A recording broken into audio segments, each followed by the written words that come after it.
Hey guys, today's video is going to be showing you a few tips and tricks on getting the engine started that's been sitting for a while. This applies to just about any type of small engine. This is a 14 horse opposed twin Briggs & Stratton. These motors, especially this one, they tend to be hard to start anyway, so I figured this would be a good example to show you a few tricks on getting one started that's been sitting for a while, or if you just got an engine, a couple of tips on getting one started and diagnosing possible problems right off the bat too. First thing you want to do anytime you get ready to start something, especially if it's been sitting, you never know if it has a leak or something, you want to take a look at your oil. As you can see, this is just about on full.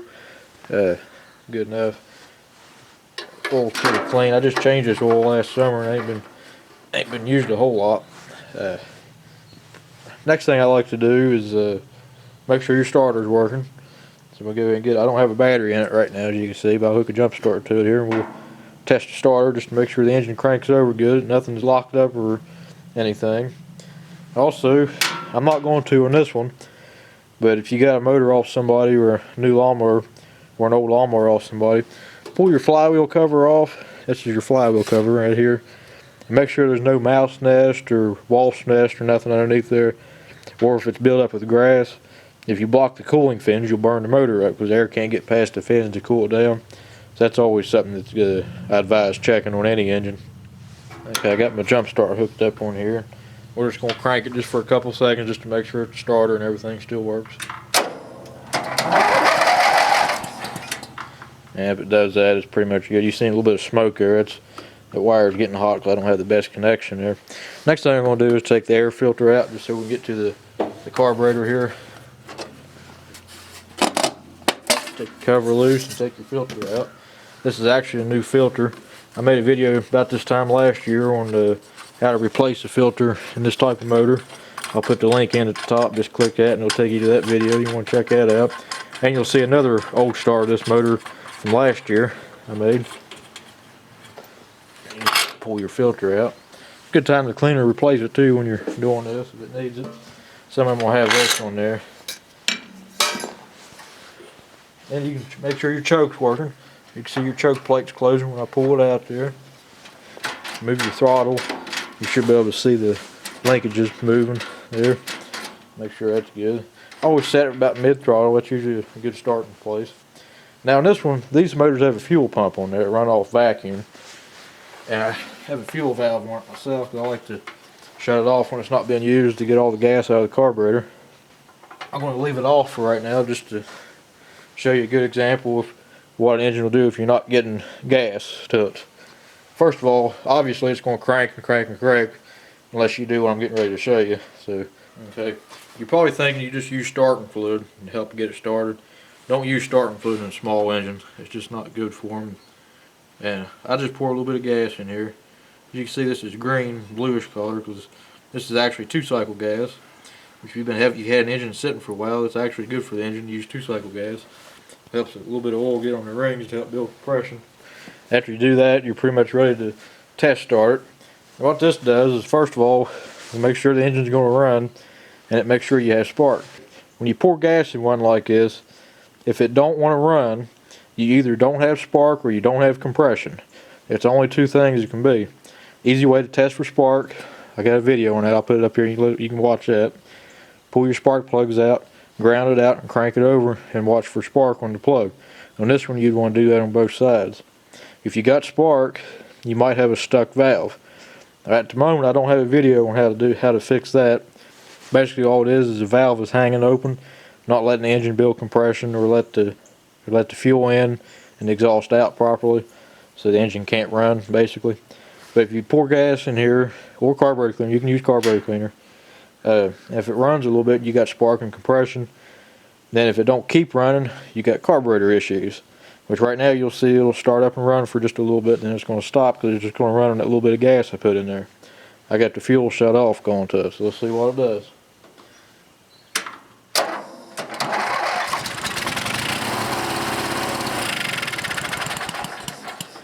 As you see, that's just running on that little bit of gas I put in there. And you'll just keep doing that until you clean the carburetor or whatever needs done. So now I'm going to actually try to start it. I always like to run it about half choke. That seems to help. So we're going to go ahead and pour a little gas in here. At this point, the only reason you're pouring it in there is to keep from cranking it so much, because the engine will run for a little bit there. Let me move the camera, because it'll probably smoke a little bit. Some people might like to see that, so let's change camera views here.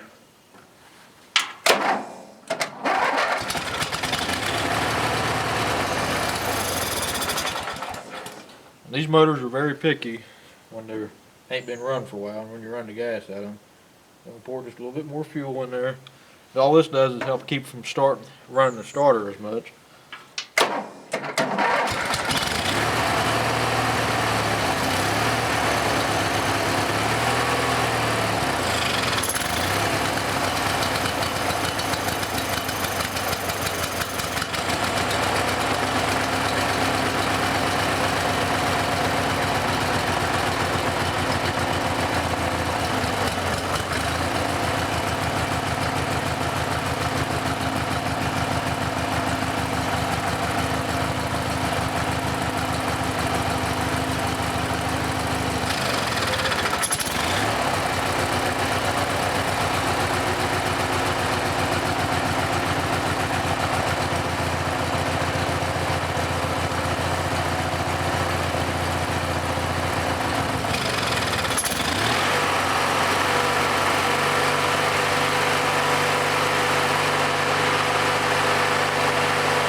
But like you see, this motor runs pretty good once it gets warmed up. It's just real hard to start when it's cold.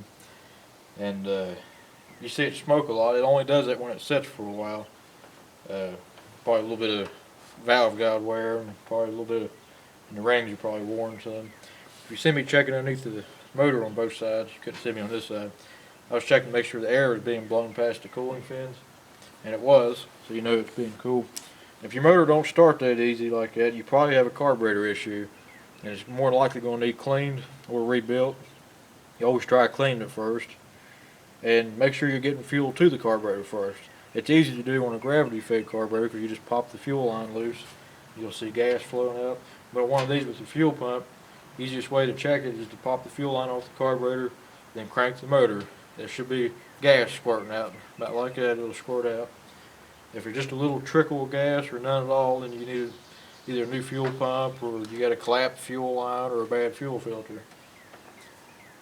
If you don't have spark, what I was talking about earlier, no spark on the spark plug if it don't want to run at all, I got a video on diagnosing spark problems. I'll put that in at the top here. You can click on that and watch that.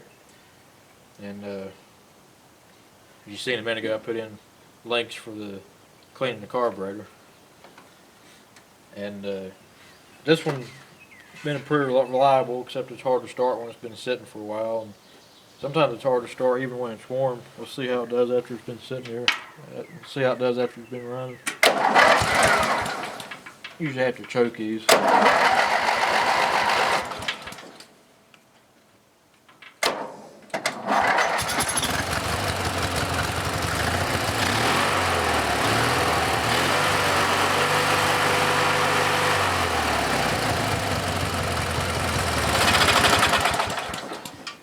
If you seen me choking it there a while ago while it was running, sometimes you've got a little bit of gum buildup or corrosion on the jets.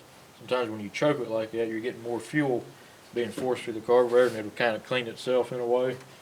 And that's a real good trick too. If you just have a little bit of a hesitation or something now and then, a lot of times that'll help clean it out. Especially if you got a injector cleaner or something in the gas, it'll really help do that. But most of the time you have to take the carburetor apart to clean it if it don't start like that. So. But yeah, that's just a few tips and tricks from getting the engine started. It's been sitting for a while. And most important thing is check your oil, because if you bought it off somebody else, you don't know if the oil's been taken care of or not. You may not have any oil in it at all. And if you get one that's locked up and the motor don't want to turn at all, it may have threw a rod, or you might have rust on the rings in the cylinder, or a rusted up valve keeping it from spinning. Most of the time, if the engine's been sitting for a while with gas in it, you'll have to clean the carburetor. It's just a given. But well, like I said, I always run the gas out of mine to prevent that. It always makes it a lot easier starting in the spring. But yeah, that's just some tricks and tips when starting an engine that's been sitting for a while. So if you got any questions or comments, feel free to leave a comment below and I'll get back to you as soon as I can. So thanks for watching.